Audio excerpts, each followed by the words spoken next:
Welcome to another edition of the Voice of Palestine, Voice of the Palestinian People. It's August 13th, 2014, and I'm your co-host, Hanna Qawas. This week we are talking with Kevin Neish, a Victoria-based human rights activist who has been in Gaza. Kevin, a Mavi Marmara survivor and a longtime supporter of the Palestinian rights, will update us on the new Freedom Flotilla planned for later this year.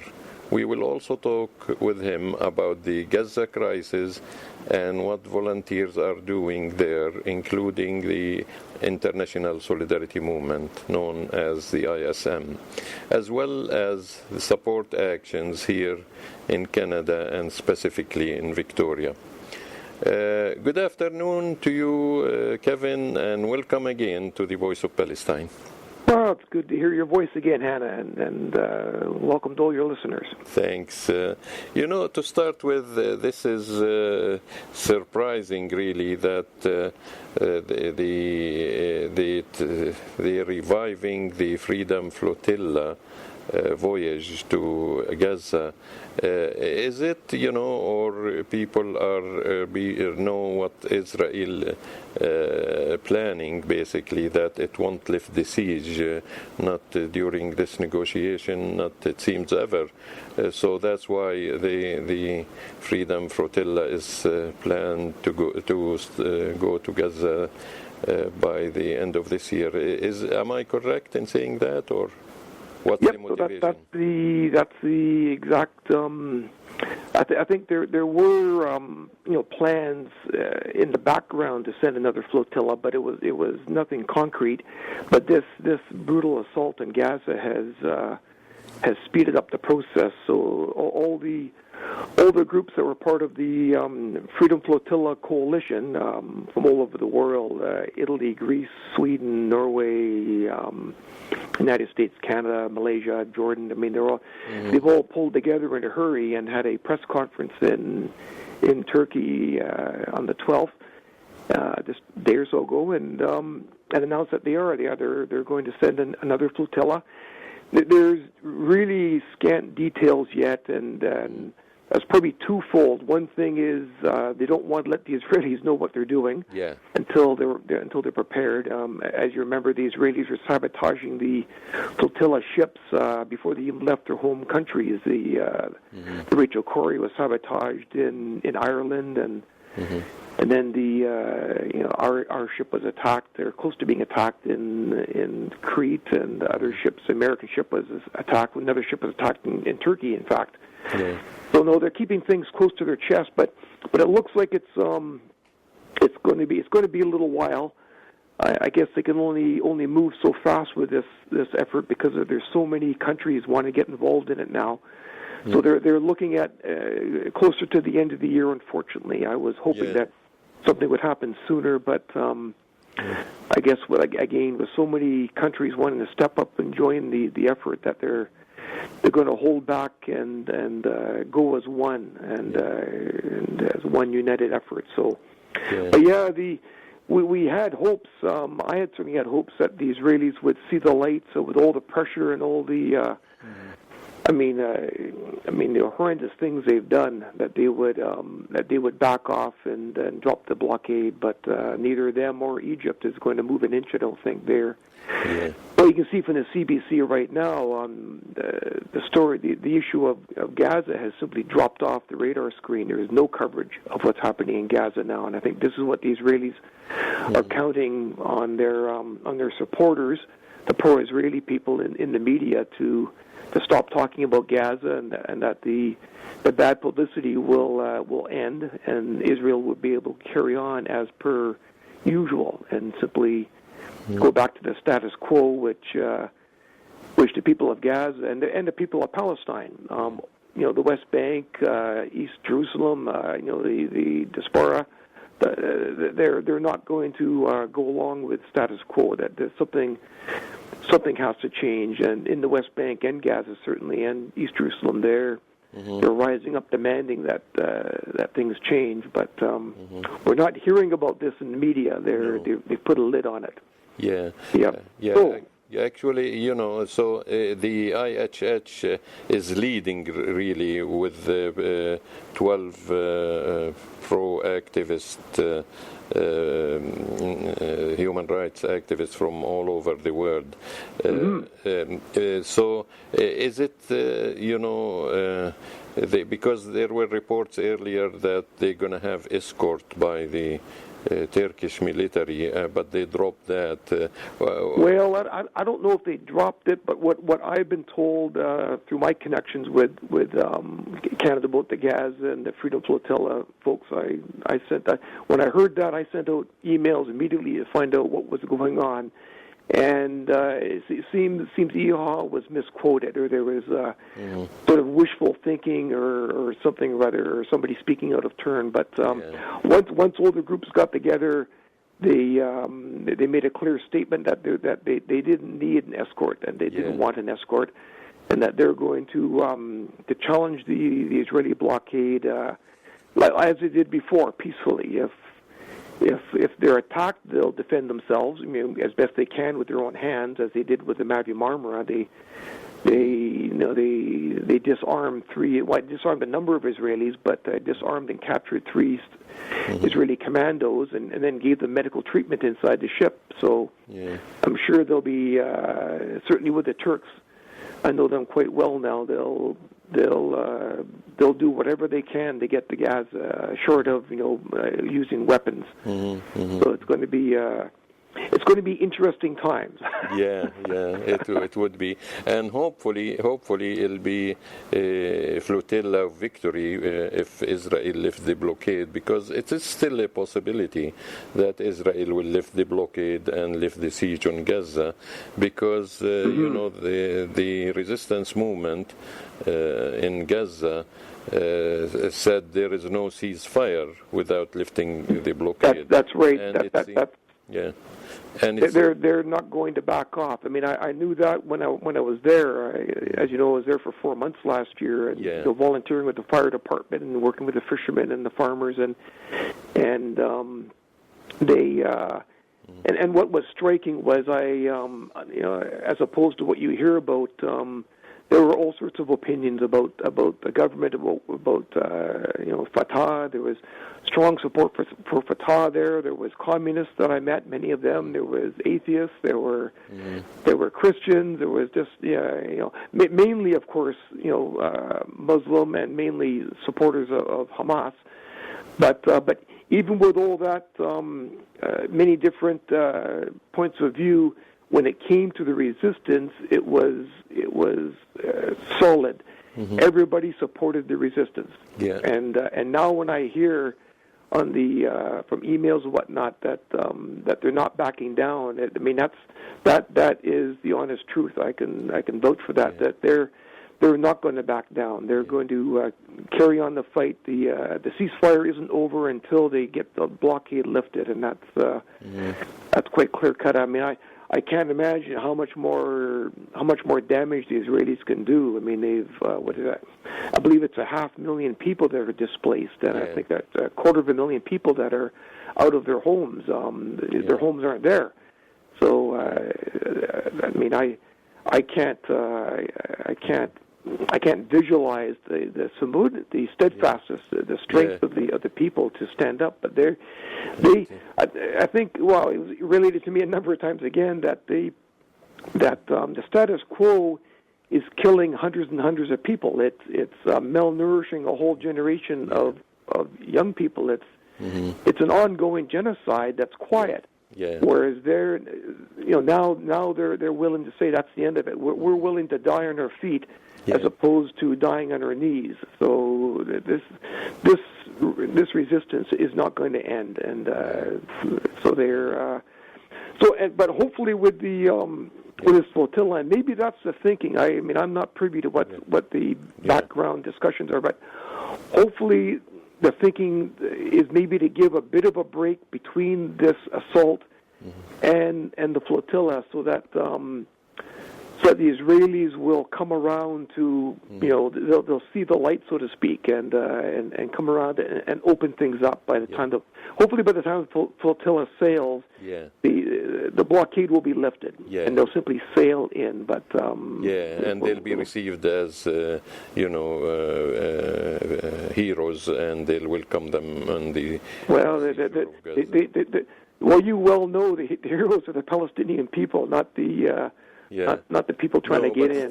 Still, they'll welcome them like heroes. No, they'll give them a grand welcome of coming in. Certainly, the people for what the people in the Mavi Marmara suffered, and the other ships, but mainly the Mavi Marmara.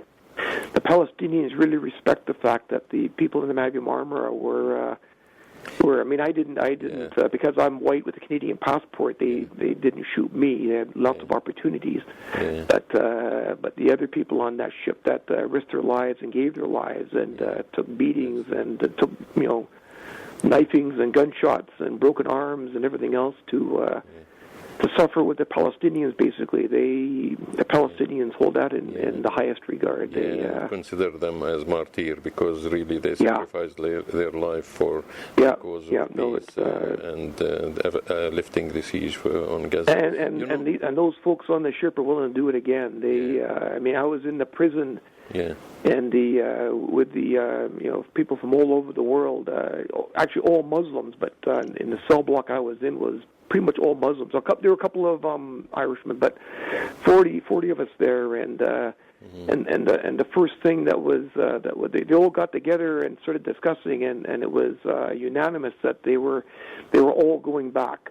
That this was just the first skirmish in a longer battle, that the folks on the Mavi Marmara were all going back, and they came up to me and they poked me in the chest. They welcomed me as sort of a comrade, and I stood with them on the upper deck. I didn't step outside too much, but they were impressed that I took the pictures of the commandos as they were captured, and this huge Turk walked over to me and he poked me in the chest. He says, Kevin, he says, you're going with us next time again, he says, but you're not going on an American ship. You're going to sail with us right from Turkey on a Turkish ship. So they whether I liked it or not, they're going to take me on the Mavi Marmara. So I'm honored that they would do that. And the Mavi Marmara is back, isn't it? Are they going to use the same ship or? Well, I've heard. Well, again, I think the Freedom Flotilla is going to keep their cards close to their chest, and they're not going to let on what's going on. But they move. I know one thing. The Mavi Marmara was sort of long-term anchored or tied up between two bridges in the Golden Horn in Istanbul, and they would have to open a bridge to let it out, and be quite an operation to get her out of there. So she was parked there long term. They've moved her out of there right up to below right at the opening of the Golden Horn, right at the opening of the Bosphorus. So the ship is there. It's completely rebuilt. They spent millions of dollars to bring it up the code so that it's legal to sail international waters again. They told me they spent, I think it was 18 months and 18 people and $3 million to go over the ship to find all the sabotage that the Israelis had done. So the Israelis went through the ship and spent a lot of time and effort sabotaging and planting things in pipes and whatnot to disable the ship. And so they basically ripped the ship apart and put it back together again to discover all these little sabotage routines that the Israelis had put in. And so no, the ship is ready to go, and they'll have literally have hundreds of thousands of people that will want to sail on her. I'll be lucky if I get on board, I think, but I put my name in to be allowed to be on board. But no, it's going to be quite the event when the Mavi Marmara sails again. I'm quite sure it's going to sail, but like I say, they're keeping their cards close to their chest because they don't. It's on a need-to-know basis. No, it's understanding. Yeah. So what else can I tell you? No, that's true. And we hope that they sail without any aggression or piracy from the Israeli army, and they reach their destination, Gaza, without any violence and terrorism from the Israeli. Yeah, you and me both, boy. Let's hope so. Let's hope so. And I just you talked about genocide, and I think this facing us not just here but everywhere, including you, that people think we are exaggerating when we say genocide, and the Gazan people don't want to go through what they went through this time and the many times before, from 2008, 2009, and 2012. But the figures is really devastating.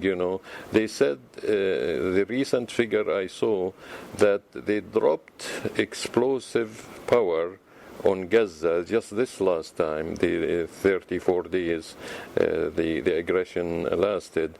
They dropped 16 times explosive powers, as much as the Hiroshima nuclear bomb. 16 times. Imagine the devastation. I mean, it's not one atomic bomb, but 16 times. You don't have to imagine that. You just have to look at some of the footage from the refugee camps to the north of Gaza City. Bet Hanun is just flattened. Yeah, and Kuzah is flattened as well. I saw they got a panoramic shot. 360-degree video panorama, and it's as far as the eye can see. Basically, there's flattened buildings and destruction. It's it's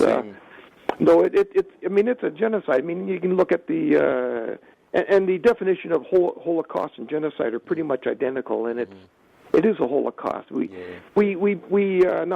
a good friend, Randy Caravaggio, painted a banner here, a huge, big banner, saying "Stop the genocide in Palestine," or Gaza, I believe it said. Stop the genocide in Gaza, free Palestine, and people challenged us on that. But when you actually study the real definition of the word, that is what's happening in Gaza. Yeah. It's a mass murder. It's an attack on people because of their ethnicity. That's what it is, And if one Hiroshima atomic bomb is not enough, there is 16. So what do you call that if it's not genocide? I mean, exactly. It's total destruction. I mean, 16. Yeah, and you have a whole generation of Palestinians in Gaza who are stunted. Their growth is stunted, and they're basically malnourished. And I know when I made a point whenever I visited refugee camps especially during Ramadan, when I went to the iftar meals in the refugee camps, I'd scan the faces of the kids, and they're malnourished, and many kids with hearing aids, and many kids with only one eye.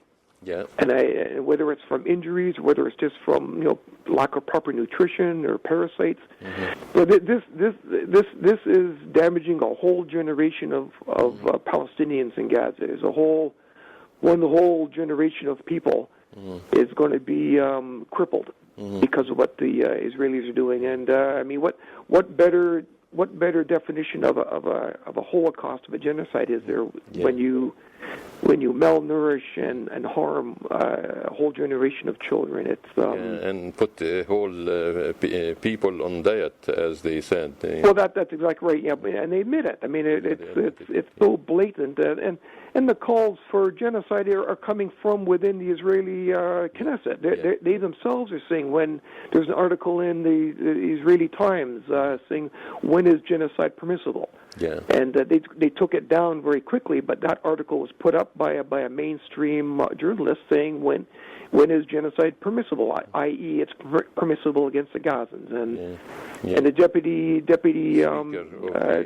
minister, defense minister, he's coming out and saying that they should build, wipe out Hamas, build concentration camps for the compliant people that don't want to resist. Yeah. And then actually not leave them there, but build concentration camps, wipe out Hamas, level Gaza right to the ground. Yeah.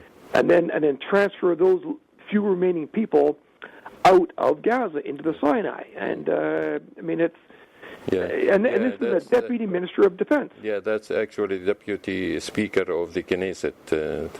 Okay, well then the Deputy Minister of Defense made that statement back in 2009, because the identical statement, the identical plan. Yeah, recently. Yeah, the deputy. Yeah, that's right. The deputy leader of the House. That's right. It's I mean, the Netanyahu is doing it actually on the ground. These guys are saying it. Maybe they are too dumb. Netanyahu is a bit smarter, but he's doing it on the ground.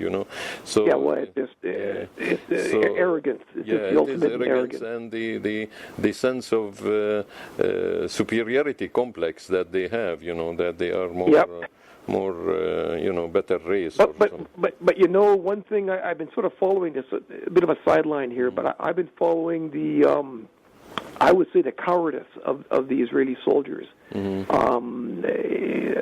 I keep track of these things, and in 1982, when they came back from Lebanon, they after that war, 30% of the soldiers came back with symptoms of post-traumatic stress disorder. 30%. When I was in Bethlehem in 2002, when they attacked the Church of Nativity and reinvaded everything, I made a point of noting that almost none of the soldiers would step out of their armored vehicles. None of them. I think I saw one group of 5 soldiers walking around the perimeter of their. They took over the university there, and that turned it into a armed camp. But for the most part, they hid inside their tanks. They hid inside their armored personnel carriers. They were terrified. They at one point they stopped our ambulance that I was riding along as protection. And they poured out of the armored personnel carrier, watching the rooftops, aiming their guns everywhere, and then they ripped the ambulance apart. And they made us rip the ambulance apart and just drag everything out while they crouched with their guns out. And then they made us unload all the injured. There was 7, I believe, injured people in the ambulance. Had to dump them all on the sidewalk. And these soldiers simply cowered amongst their armored personnel carriers, looking at the rooftops. And no, it was, and the same things happen now. Well, in 2012, they stopped the invasion because Hamas, the people of Gaza showed that they were able to resist. They dropped armaments, these homemade rockets, into Tel Aviv, and Netanyahu got cold feet and he backed away. He didn't have the courage to take on an armed opponent. And certainly this time you can see it. The Golani brigade from the Israelis, their top-notch elite commando unit, they got stopped in Beit Hanun, and they in Sharjahiyah, I think it is, if I can pronounce it correctly. Yep, they got stopped. They came up against people that were willing to fight against them. And the Golani brigade lost a number of people in hand-to-hand combat, basically close quarters, and the cowards didn't stay put. They backed out, and the Israelis then shelled it to rubble. Because they couldn't take it by facing the Gazans in close combat. So they ran away, and then they leveled the whole camp with artillery. And then they came in afterwards when it was leveled. And this like I say, a sideline. But I've seen enough of these soldiers that they're. This isn't the Haganah or whatever of 48. No. Not that I want to praise them, but this isn't any sort of brave soldiers that came out of the Nazi death camps. These folks are cowards. They use weapons that keeps them from a distance. And anyways, I'm rambling on. You need to ask some questions. The people, the Haganah in 1948 were cowards because really they massacred civilian population in many instances, and one of the most famous one is Deir Yassin. So I should have couched. Yeah, they're not courageous. they're even more of a coward now. Yeah, they are more. To put it that way. True, Yeah, that's true. Yeah, yeah. You know, the local situation is really, you know, when you look at it, is distressing. You know, you see all the parties, except maybe for the Green Party that may took a little bit of a positive position recently. Positive, I said, not totally, you know, on board, but it's a bit positive than and better it's better than the other parties. And that's not saying much. Yeah, that's not saying much. That's true. But you know, it's a step forward at least, you know, and we should recognize it. But the rest of them is really, you know, they are spokespeople and puppets for the Israeli propaganda machine. Don't you think? Oh, no, well, don't you think? I think even uninformed Canadians can see that. It's terrible. One good bit of good news from the Green Party: they're having their conventions as we speak, and that terrible president that they had that spoke out against Palestine, he's gone. Yeah. And there's somebody actually from Victoria.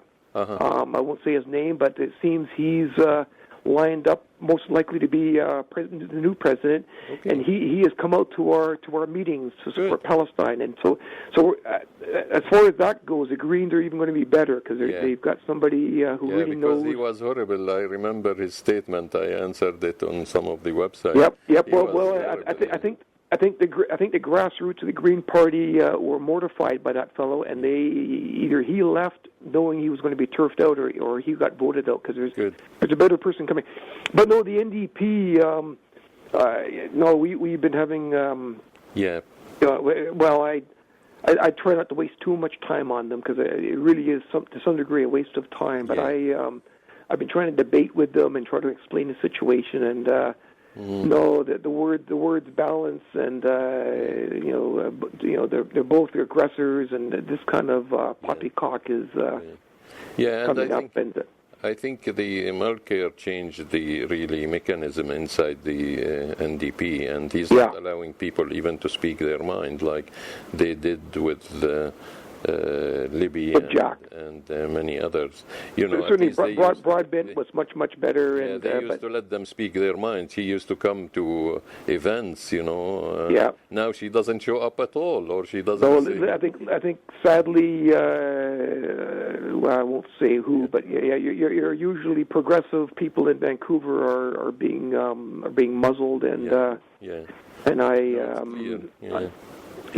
it's terrible situation, and now now I hear their big action now from what I hear. I don't know if it's official policy, but is that they're supporting bringing 100 injured Palestinian children to Canada for treatment. I mean, if they had taken a proper position on this and actually stood up on their hind feet and backed up international law and in so doing back up the Palestinians, if they had done this, a few years ago. Their impact wouldn't be 100 injured kids. They would have saved hundreds of children, period. Yeah, not just really, Kevin. It's the hypocrisy. I mean, we have a big proverb that says, you kill the victim and then you go in his funeral, his or her funeral.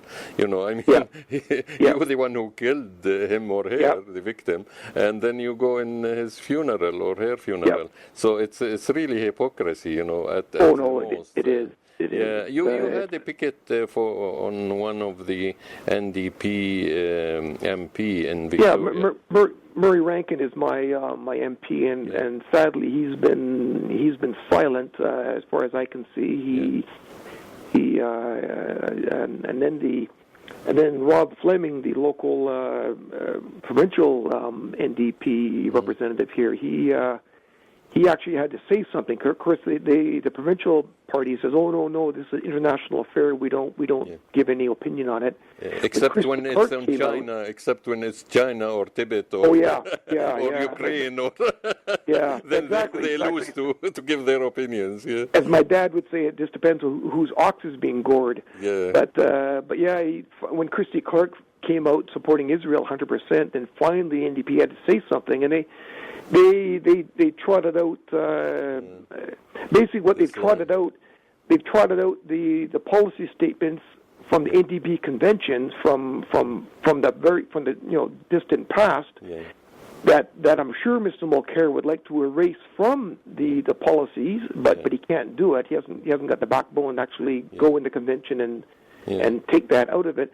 But they trot these things out as if they support it, and they point at this. So look at our policy, but they don't support their own policy. Mr. Mulcair, you've seen his words. He's unconditional in all circumstances supporting Israel. Israel. No, how can you do that? I mean, you read the Zionist press to see, the praise they give for Mulcair for changing the course of the human rights agenda of the NDP.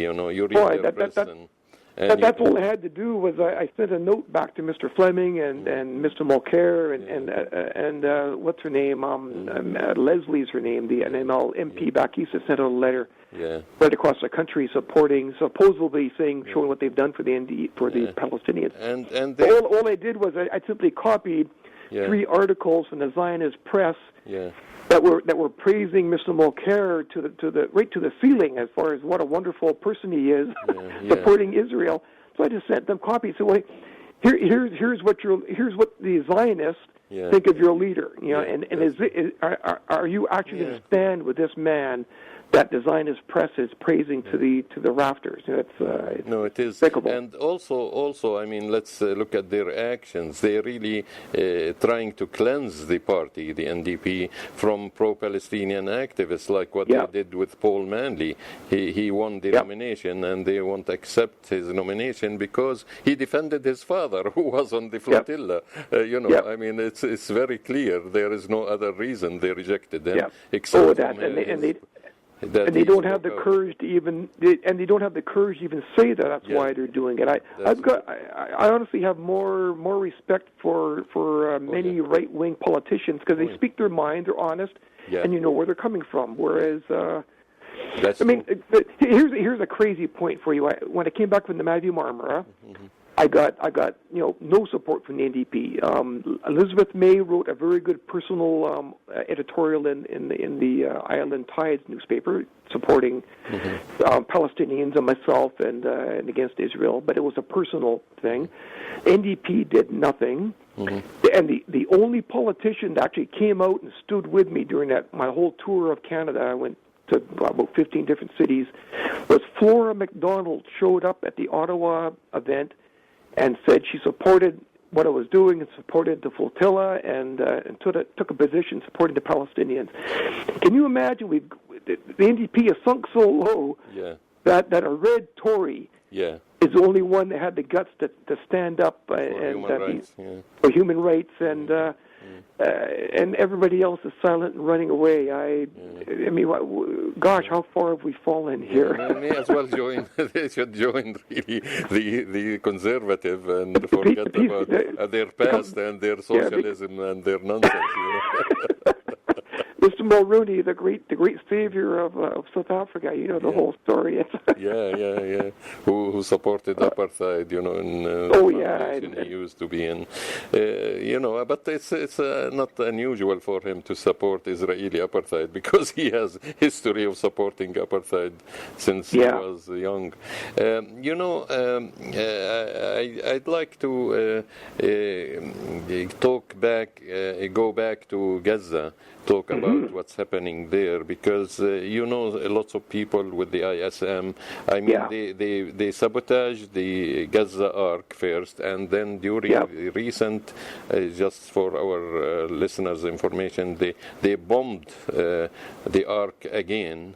During the recent, it was sitting up on blocks on the sand. I mean, how dangerous is the Gaza Ark ship when it's on blocks up in the sand with a hole in the bottom of her? And the Israelis came in and specifically rocketed that one ship on the shore. So no, it was a threat to them, and they made a point of destroying it. Okay. So what people need in Gaza? I hear Dr. Lubani money, try to go back to Gaza again. And again, this is shows the true face of the Egyptian regime. And they put him in jail for a couple of hours and turned him back from entering Gaza. He wanted to go help with the injured and etc. So how is it? I must imagine it's very difficult. There is few ISM volunteers in Gaza now. Yeah, there's only 7. When I was there in September, I was working with there actually wasn't an official ISM in Gaza. They had when Tom Herndell and Rachel Corrie were murdered and all these things happened way back. They folded up the ISM in Gaza, and there were still ISM people there, but there wasn't a group. So while I was there, myself and 2 other ISM people, supporters, internationalists, we actually reformed the Gaza ISM. So it is actually officially recognized by the government in Gaza. So yeah, there's only 7 people there. Joe Catrone, Bertie Anderson. Yeah. Joe's doing excellent work there, but there's an Italian woman, a British woman. There's just a small handful, and they're doing their best. I mean, they were literally being run off their legs trying to keep up with the Israelis blowing up hospitals. They were in the Bet Hanun hospital, and the Israelis started rocketing it, and they helped them evacuate that and get out. They moved to the Wafa hospital, the geriatric hospital, rehabilitation one. The Israelis rocketed that, and they tried to stay there and protect it. But in the end, all they could do was to slow down the attack and get the people out. And then they moved to the Rafah hospital, and they tried to protect it. And again, it was rocketed and attacked. And so the 7 people. According to latest figures, they attacked 14 hospitals, really. I mean, they didn't destroy them totally, but they attacked. Well, I think 10 are very heavily damaged, and 4 others were attacked. In addition to 150 mosques, and if this is not a war crime, what is? I mean, what the world is waiting to force Israel. 18 ambulances directly attacked. 18 ambulances, and then all the crews that go with them were murdered. I think it was 5 doctors actually working in the hospitals, in the operating rooms. 5 doctors were killed. Because of these attacks on the hospitals. It's I mean, it's mind-boggling that anybody. But the Israelis are really doubling down like a poker game. They can either fold like they did in 2012 and back up, but no, they're doubling down, and they're gonna. They think they can tough this out and bluff their way out of this thing, and I don't think they're going to do it. Yeah, the resistance really played it smart this time because they didn't really target civilians. The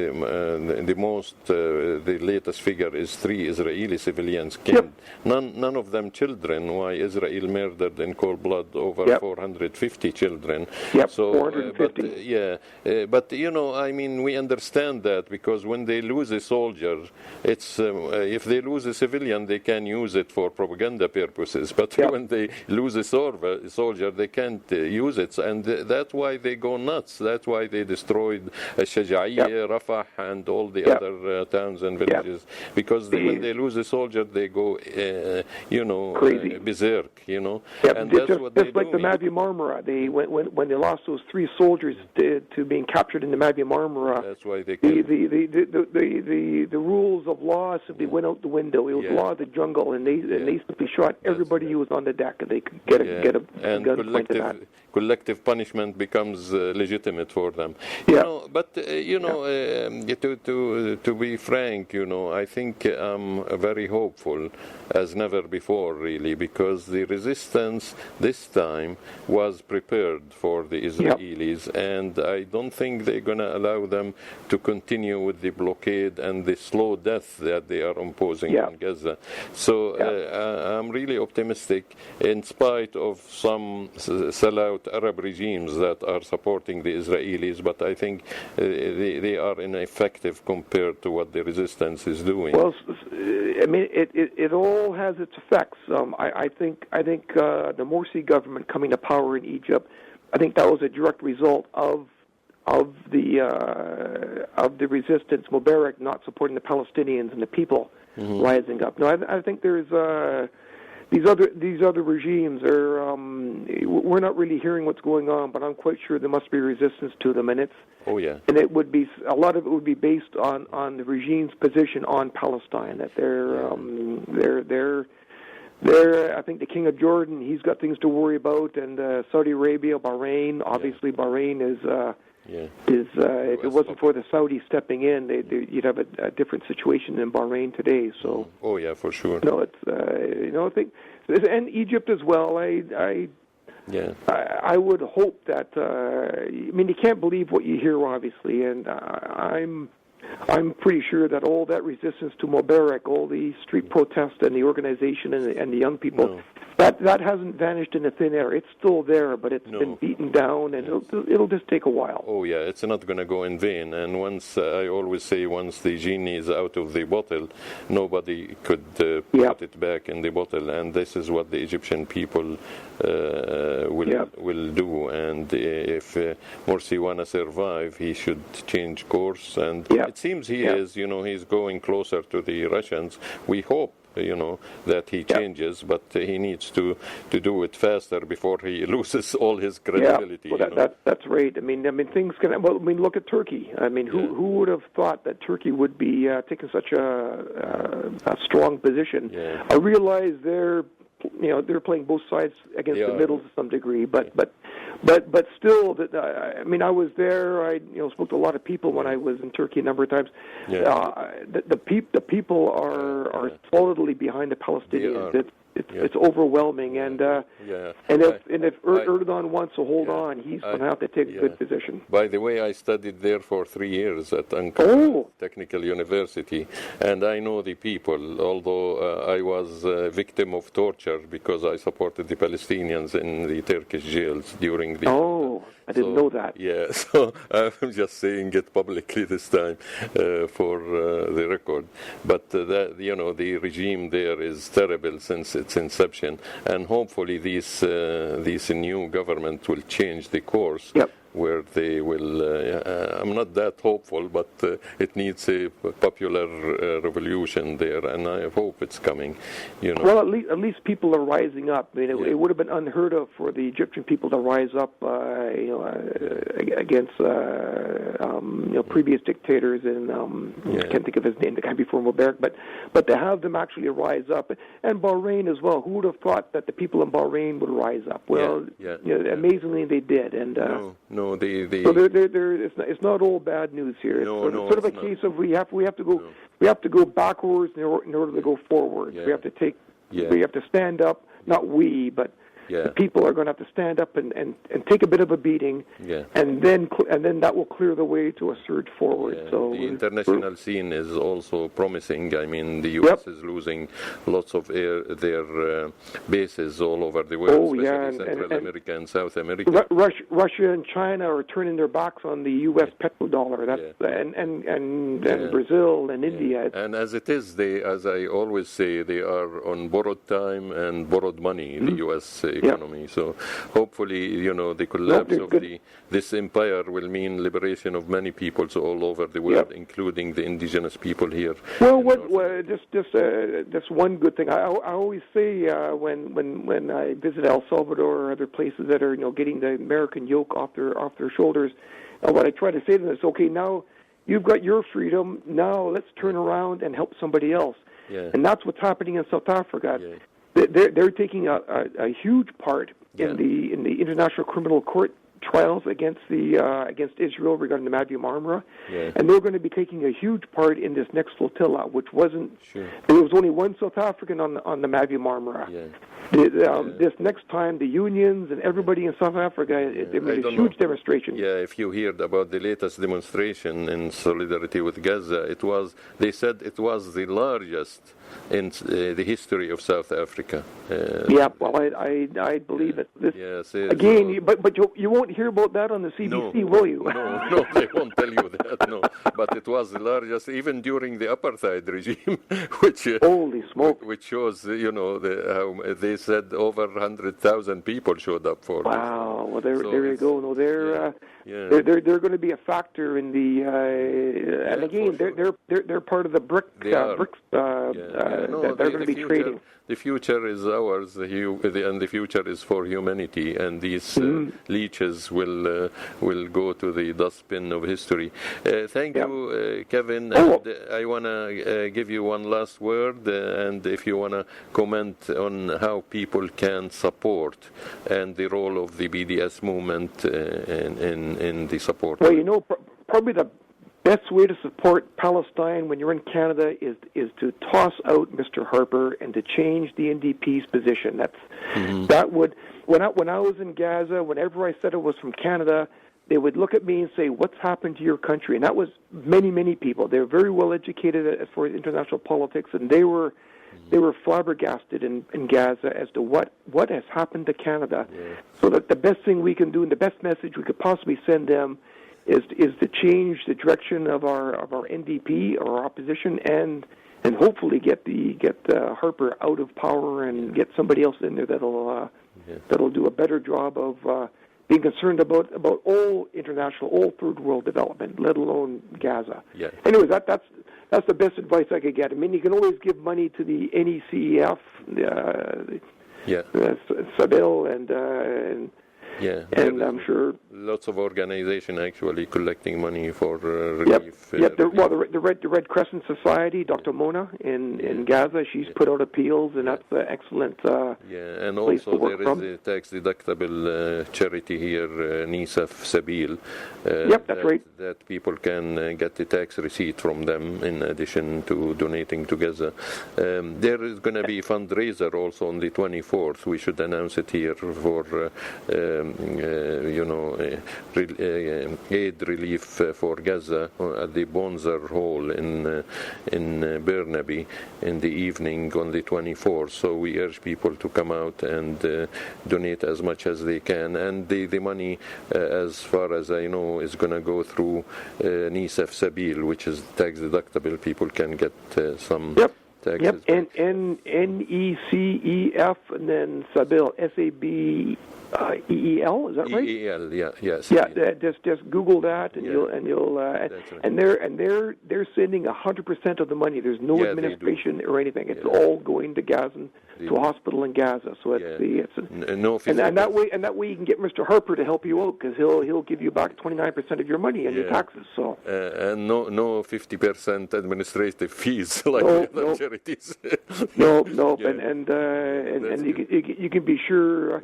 I mean, I saw lots of aid organizations in Gaza that were useless. But I hope you'll be here. You'll make it to this, Kevin, the 24th.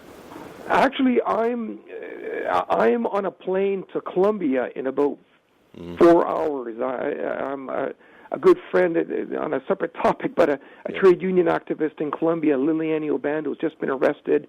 She's on a hunger strike. She's fearing for her life in prison. So I'm being tasked to fly down immediately to try and get into prison to see her by her support. So you might not be back by then. No, I'm going to be there for 2-3 weeks. It looks like, and I'm going to be acting as a human shield. And our solidarity to all the labor movement in Colombia. And the one of the few the left wing down there in El Salvador and Colombia, they support Palestine too. So all across Latin America, Brazil actually. They were better than some Arab countries. They recalled their ambassadors, which is really heartening to see. While Arab countries still supporting Israel and pumping oil and money into the U.S. economy so they can afford giving Israel more money to kill Palestinians.